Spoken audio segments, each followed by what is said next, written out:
The studio lights burned bright, but the energy in the room was different tonight. Denzel Washington wasn't here to promote a movie, he was here to speak his mind. The audience was silent, sensing the weight in his tone as he leaned forward and said, "Feed the people, not your ego." The words echoed through the late-night set like a slap across Washington, D.C. Over the past weeks, the country had been thrown into chaos. Trump's government shutdown, framed as a tough negotiation tactic, had left millions of Americans without paychecks, without food stamps, without hope. Food banks across the nation were collapsing under pressure. Parents were skipping meals so their kids could eat. Veterans were lining up for free lunches. And while the suffering spread, the president boasted on social media about standing firm. Denzel's voice broke that illusion. "We've got kids going hungry in the richest nation on earth," he said. "If you call that leadership, then God help us all." The audience erupted in applause, not the usual laughter and cheer that followed a celebrity quip, but raw, grateful approval. It wasn't politics, it was pain speaking through truth. Behind the scenes, that clip would go viral within hours. Major outlets picked it up. Hashtags exploded across platforms, hashtag feed the people, hashtag Denzel speaks, hashtag shutdown shame. The next morning, news anchors would replay it with disbelief. Denzel Washington just did what Congress couldn't, he spoke for America's conscience. But what nobody expected was how far this confrontation would reach. Because Denzel's words weren't just about hunger, they were about humanity.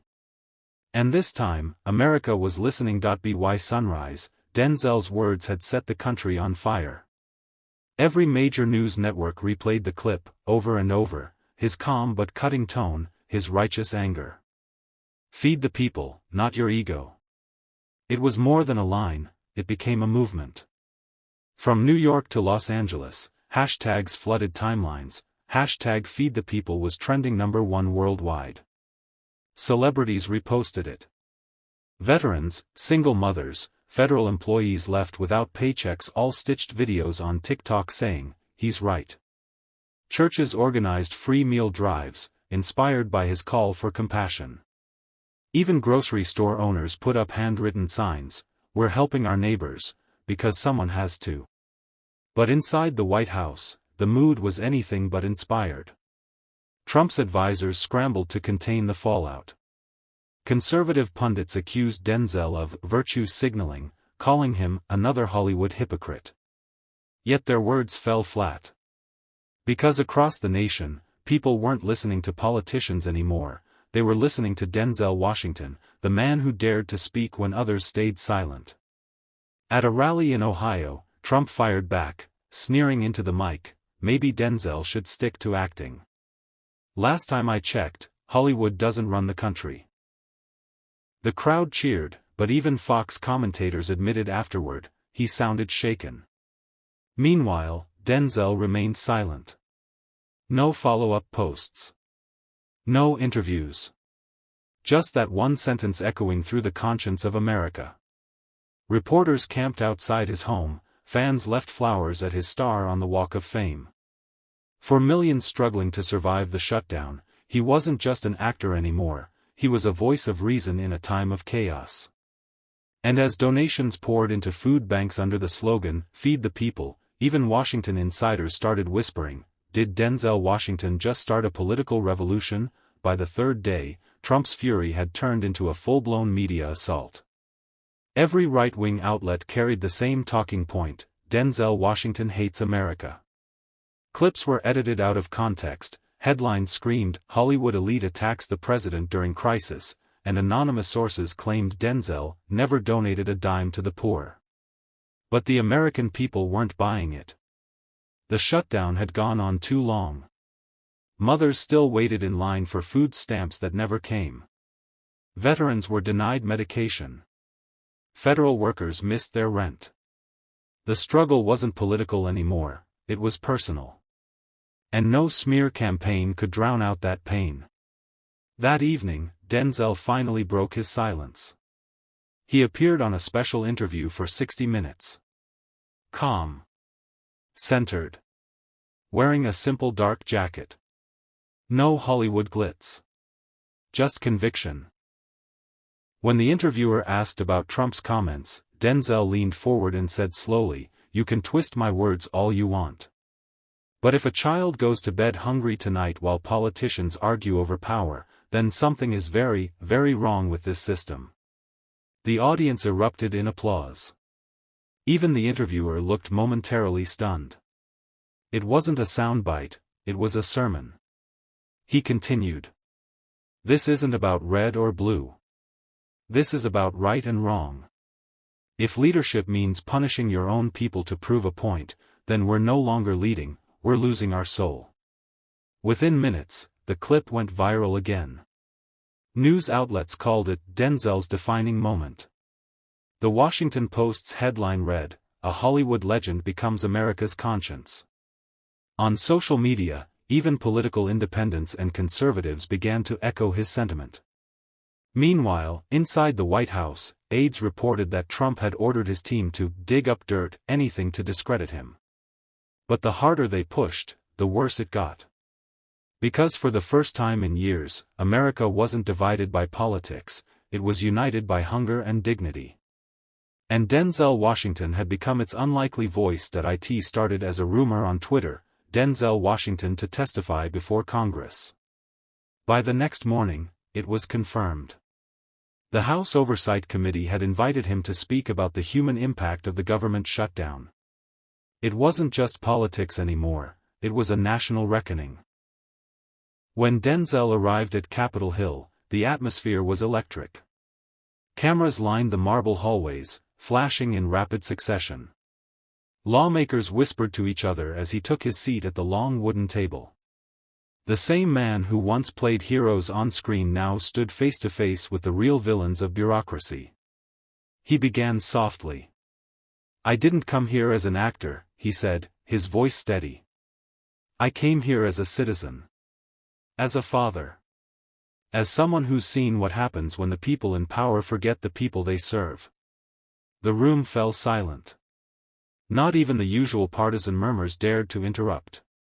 He held up a folder filled with letters, handwritten notes from families affected by the shutdown. "A woman in Detroit told me she had to choose between paying her light bill and buying groceries. A veteran in Texas said he felt more invisible now than when he came back from war. A single mother in Florida told her son to pretend dinner was just late because she didn't want him to know they had no food." Then he looked up directly into the cameras. "This isn't about left or right. This is about right or wrong. We've turned politics into theater while real people are starving in the audience." Gasps rippled through the chamber. One congressman tried to interrupt, but Denzel didn't flinch. "If feeding your people requires a debate, then you've already failed as leaders." The clip hit social media before the hearing even ended. CNN called it the most powerful speech on Capitol Hill in years. Even some Republican senators nodded quietly, knowing the truth stung. By nightfall, pundits weren't debating policy anymore, they were debating conscience. And outside, thousands gathered on the Capitol steps, chanting his words like a rallying cry. "Feed the people, not your ego." By the next morning, Denzel's words had spread like wildfire. His testimony replayed on every screen, airports, diners, classrooms. Hashtags like #FeedThePeople and #DenzelForTruth flooded social media. It wasn't a movie anymore, it was a movement. Across the nation, people began organizing community kitchens, marches, and food drives, all inspired by a single speech from a man who simply refused to look away. In Los Angeles, thousands filled the streets holding handmade signs, "We stand with Denzel." In Washington, D.C., teachers and nurses joined federal employees to protest the shutdown, chanting his quote in unison, "If feeding your people requires a debate, you've already failed as leaders." Every major news outlet was forced to cover it. Late-night hosts joked that Denzel just gave America a conscience transplant. But not everyone was laughing. Inside the White House, Trump's team panicked. Overnight polls showed a staggering drop in approval. Even some of his own voters admitted they agreed with Denzel. Trump's anger boiled over during an early morning phone interview with Fox and Friends. "These Hollywood phonies don't understand what real leadership means," he barked. "They act tough on TV, but I built an empire. Denzel should stick to his scripts." But his words only fueled the fire. Because America wasn't just listening anymore, it was watching. And every insult, every petty jab only made Trump look smaller next to the calm, unshakable conviction of Denzel Washington. That afternoon, Denzel released a short video message on social media. Just 45 seconds long. No music. No dramatic lighting. "This isn't about me," he said. "It's about us. When leaders forget the people must remind them who they serve." Within hours, the video hit 50 million views. Reporters called it the speech that sparked a nation. Even world leaders began quoting him. The Prime Minister of Canada tweeted, "Leadership begins with empathy." Denzel Washington reminded us all of that. As night fell, drone footage showed tens of thousands of lights glowing in major cities, people holding candles, demanding change. For the first time in years, unity didn't come from a politician. It came from an actor who dared to tell the truth. And in a White House lit by the cold blue glow of cable news screens, Trump turned to his aides and muttered, "He's not just an actor anymore, he's a problem." The West Wing buzzed with tension. Trump paced the Oval Office, tie undone, his face a furious shade of red. "Find something on him," he snapped at his communications director. "Anything. I don't care if it's a parking ticket or a bad movie review, make him look fake." His team went to work instantly. Overnight, a coordinated campaign began. Anonymous sources leaked fabricated stories, that Denzel's foundation had misused funds, that he was secretly working for Democrats, that his speech was written by Hollywood PR consultants. On social media, thousands of bot accounts flooded comment sections, twisting his message into partisan noise. Cable pundits began parroting the same phrase, "Maybe Denzel should stick to acting." But America wasn't buying it this time. The footage of crying mothers, unpaid workers, and empty pantries had already burned into the nation's conscience. No smear could erase that. Still, the attacks hit hard. Overnight, paparazzi surrounded his home. Journalists dug into every detail of his past. Even some in Hollywood urged him to back down. "You're playing with political fire, Denzel," they warned. But he didn't retreat. He doubled down. At a charity event in Chicago, he addressed the controversy head-on. "If telling the truth makes me a target, so be it," he said, standing before a crowd of veterans and factory workers. "I've played heroes on screen. But real heroes are the people who get up every morning and keep this country running while politicians fight over power." Applause thundered through the hall. A single quote from his speech, "You can't silence truth with noise," trended across platforms within minutes. Back in Washington, Trump watched the clip in silence, jaw clenched. One of his aides hesitated before asking, "Sir, should we respond?" Trump's voice was low, almost seething. "No," he muttered. "Not yet. Let him talk. He'll make one mistake, and when he does, we'll bury him." But what Trump didn't know was that Denzel's next move wouldn't be a mistake, it would be a masterstroke. The stage was set at CNN Studios in New York. It wasn't a movie premiere, but the buzz outside felt like one. Cameras lined the entrance, protesters waved flags and banners, "Feed the people, not your ego." And inside, producers whispered, "This is going to break records." Denzel Washington was about to appear live on Anderson Cooper 360, marking his first interview since the smear campaign began. The air was electric. The audience sat in tense silence as Anderson introduced him. "Tonight, we speak to a man who became the conscience of a nation." Denzel walked out calmly, his expression unreadable. He didn't need theatrics. The room hushed as he leaned forward and said, "I didn't come here to defend myself. I came to defend the truth. Anderson asked him directly, "You've been accused of politicizing a humanitarian issue. What do you say to that?" Denzel smiled faintly. "When people are hungry, when families are broken, when kids don't know if they'll eat tomorrow, that's not politics. That's humanity. If you need a party label to care about that, maybe you're the problem." The crowd erupted in applause. Anderson tried to continue, but the emotion in the room was too heavy. Then, almost prophetically, Denzel looked into the camera, straight at millions watching from home. "The world is watching how America treats its own.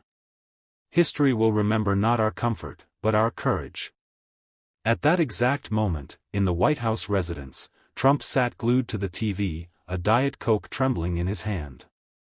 His aides watched nervously as his phone began lighting up with notifications, tweets, hashtags, trending clips.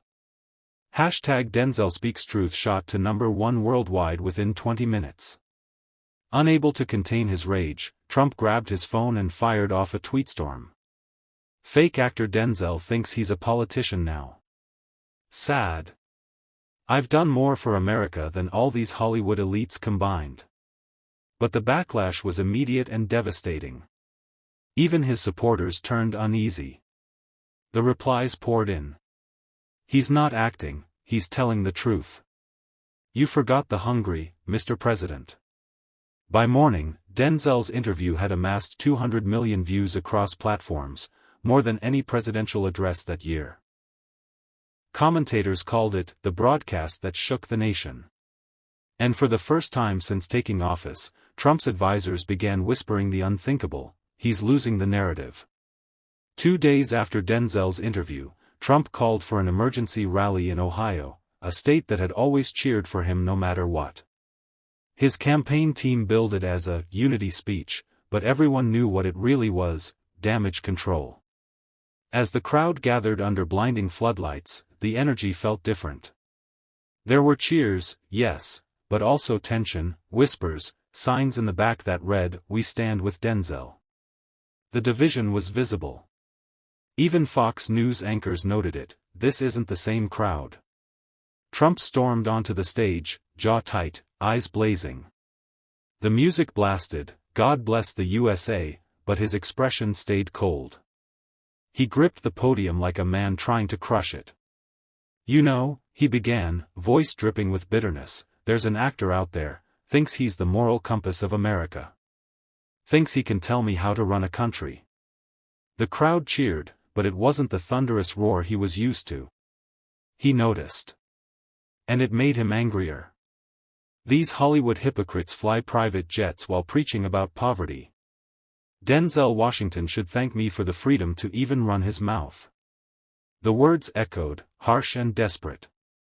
Cameras caught flashes of discomfort among his supporters. Some lowered their signs. Others simply looked away. Then, from the front row, a young veteran yelled, "He's right about the hungry, though." For a moment, the crowd froze. Trump's face hardened. "Who said that?" he barked, pointing into the sea of faces. The camera zoomed in on the chaos, security moved in, the veteran was escorted out, and a chant began to spread, "Feed the people. Feed the people." It was like watching control slip through Trump's fingers in real time. Networks replayed the footage endlessly. Analysts said, "We just witnessed a political meltdown, live on stage." Meanwhile, Denzel stayed silent. No tweets.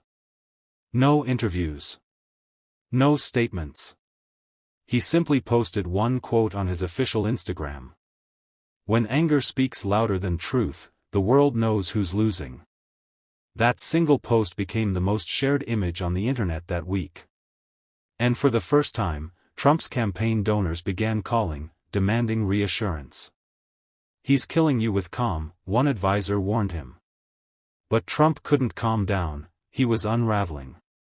In homes across America, people began to realize something profound: the actor wasn't performing, but the president was.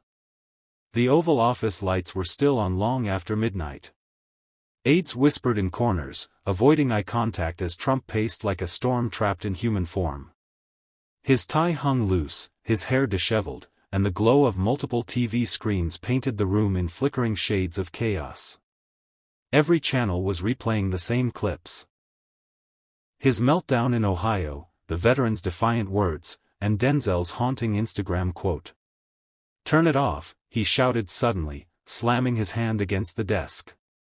But the screen stayed on, echoing back the moment he lost control. "They think he's some kind of hero now," he bellowed. "He's an actor. A phony. And the media, the disgusting fake media, is eating it up." His communications director tried to speak. "Sir, maybe we should shift focus." "Shift focus?" Trump snapped. "We're at war, and you want to shift focus?" He jabbed a finger toward the screen. "That man just made me look weak." "Me?" He turned toward the window, staring out into the dark Washington skyline. The city lights shimmered below, indifferent. "I gave this country everything," he muttered. "And now they're cheering for Hollywood." Meanwhile, across town, Denzel Washington sat quietly in his modest Los Angeles home, not on a movie set, not at a podium. He was reading letters. Thousands of them. Handwritten notes from single mothers, factory workers, and veterans. One said, "Thank you for speaking when the rest stayed silent." Another read, "You gave us back our dignity." He folded each one carefully, placing them in a box labeled, "America's Voice."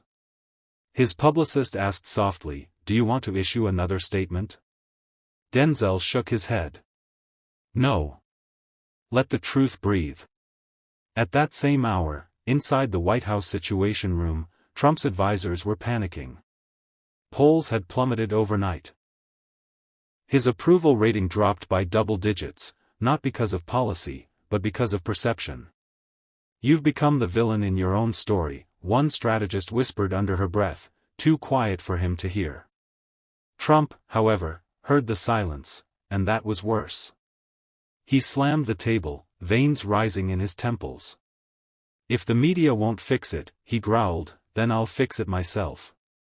The next morning, the nation awoke to a flurry of executive tweets, attacking journalists, Hollywood, and so-called patriots who betrayed him. The tone was frantic, the language erratic. But for every insult he hurled, Denzel answered with, "Nothing." Silence. And somehow, that silence roared louder than any speech. By the end of the week, late-night hosts, news anchors, and even foreign leaders began quoting him. "When anger speaks louder than truth, the world knows who's losing." It had become more than a post, it was a movement. The final act of the storm didn't arrive with explosions, it came in silence. Days turned into weeks, and yet the clip of Denzel's quiet composure still dominated every timeline. His calm words, "When anger speaks louder than truth, the world knows who's losing," had transcended politics. They had become something else entirely, a mirror America could no longer look away from. Trump, on the other hand, had begun retreating into his own echo chamber. The rallies were smaller now, the crowds angrier but thinner. Networks began cutting away from his speeches when the outbursts turned incoherent. His advisors resigned one by one, citing mental exhaustion. Behind closed doors, even his most loyal allies whispered, "He's unraveling." Meanwhile, Denzel's message took on a life of its own. Universities quoted him in lectures about integrity. Activists painted murals with his words. Even soldiers overseas carried banners reading, "Feed the people, not your ego." He never asked for any of it. He had only told the truth, but the truth, once spoken clearly, refuses to die quietly. Then came the interview that sealed it all. CNN invited Denzel back for a follow-up, but he almost declined. "It's not about me," he told his agent. But his agent persisted, "It's about finishing what you started." The night of the broadcast, millions tuned in. Anderson Cooper leaned forward again, repeating his old question, "Do you think you've changed anything?" Denzel paused for a long moment before answering. His voice was steady, his gaze direct.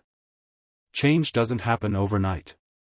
But sometimes, all it takes is for one person to refuse to look away. And when millions do the same, that's when truth becomes unstoppable. Anderson nodded silently. The control room lit up with emotion, no dramatic music, no shouting headlines. Just truth.